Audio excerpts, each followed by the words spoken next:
हाँ बच्चों, good morning, नमस्ते। आज है दिनांक 14/1/2022 शुक्रवार और मैं आपको द्रव्यमान ऊर्जा समतुल्यता संबंध के बारे में बता रहा हूँ, जो आज तक आप पढ़ते आए हैं।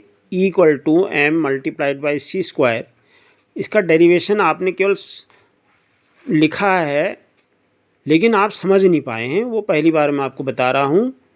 देखिए, आइंस्टीन के सापेक्षता के सिद्धांत के अनुसार स्मॉल v वेग से गतिमान कण का द्रव्यमान निम्न समीकरण से व्यक्त होता है। m=m0/(1 - v²/c²), जहाँ पर m0 क्या है, कण का विराम द्रव्यमान, और c प्रकाश की चाल है। हम जानते हैं कि संवेग परिवर्तन की दर आरोपित बल के बराबर होती है।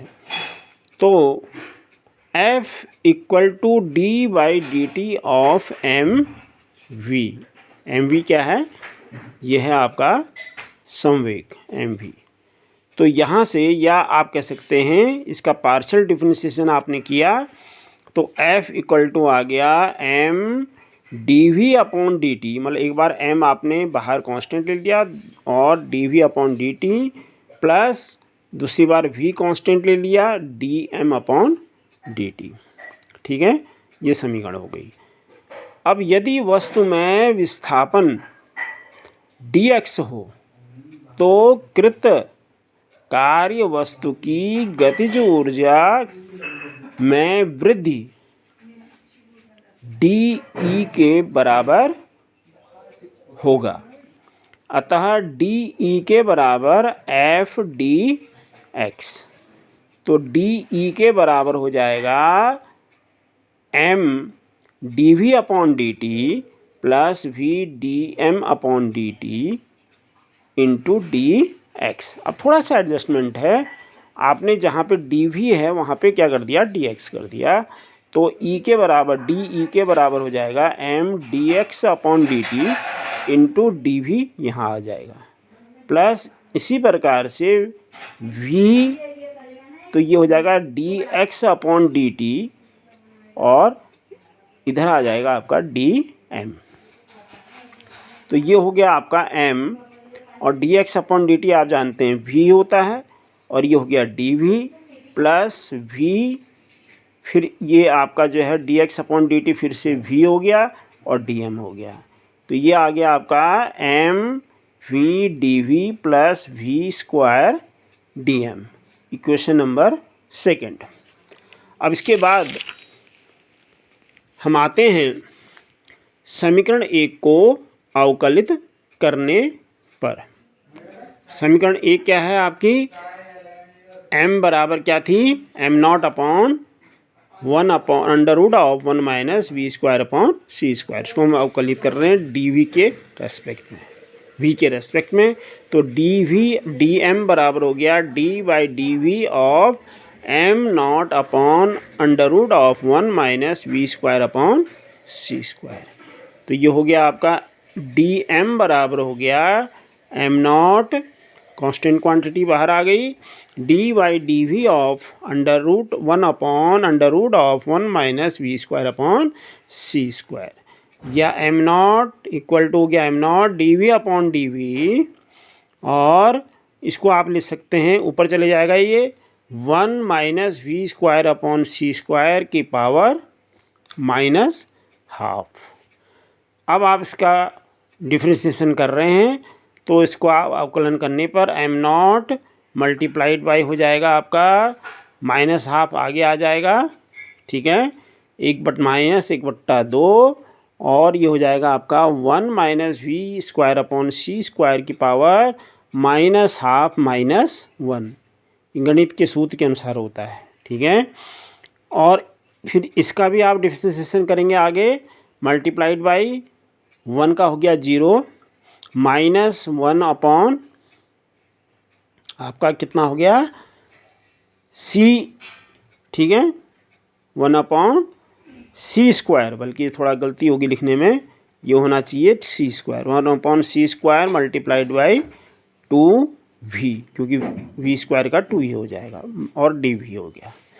तो ये आ गया M not minus half 1 minus V square upon C square की पावर माइनस कितनी हो जाएगी -3/2 और मल्टीप्लाइड बाई ये हो जाएगा आपका -2v upon C square dv, ये वाला टर्म, ठीक है। तो अब देखिए 2 से 2 क्या हो गया, कैंसिल आउट हो गया, तो ये आ गया आपका M not multiplied by V upon C square upon ये हो गया आपका, नीचे आ गया आपका ये 1 minus V square upon C square की पावर 3/2। अब थोड़ा सा आप इसको एडजस्ट कर सकते हैं, डी एम बराबर 1 अपॉन सी स्क्वायर आगे लिख दीजिए, ये हो गया M not upon under root of 1 minus V square upon C square multiplied by V यहाँ आ गया आपका और डी वी, और ये हो गया आपका 1 minus V square upon C square. तो ये आ गया आपका डी एम बराबर 1 अपॉन सी स्क्वायर एम, ये एम हो गया, और ये हो गया V D V upon 1 minus V square upon C square.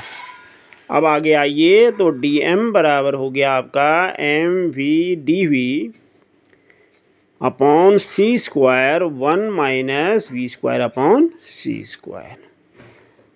अब आप क्या करेंगे, एम वी डी वी को इधर ले आइए, तो एम वी डी वी बराबर क्या हो जाएगा, सी स्क्वायर अंदर गुणा भी कर देंगे आप, सी स्क्वायर हो जाएगा माइनस सी स्क्वायर से सी स्क्वायर कट जाएगा, तो ये हो जाएगा V square minus V square और इंटू डी एम, यहाँ आ गया समीकरण नंबर 3।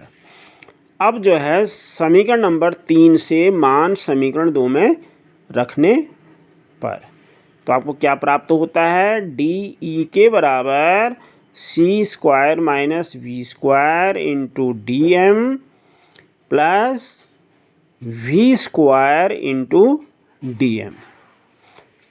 तो डी ई के बराबर हो गया आपका सी स्क्वायर डी एम, क्योंकि आपका वी स्क्वायर डी एम क्या हो गया, दोनों साइड ये कट गए आपस में, ठीक है। तो अब जो है समीकरण 4 को आप क्या करेंगे, अवकलित करेंगे, ई के बराबर हो जाएगा limit M not to M C square D M, तो सी स्क्वायर बाहर आ गया, ये हो गया 1 D M M not to M. तो ई के बराबर आ गया आपका C square M minus M naught, जहाँ जो है यहाँ पर एम क्या है, कण का गतिक द्रव्यमान है, ठीक है। एम क्या है, कण का गतिक द्रव्यमान है, इसलिए कुल ऊर्जा हो जाएगी कैपिटल ई बराबर गतिज ऊर्जा ई के प्लस आंतरिक ऊर्जा ई के।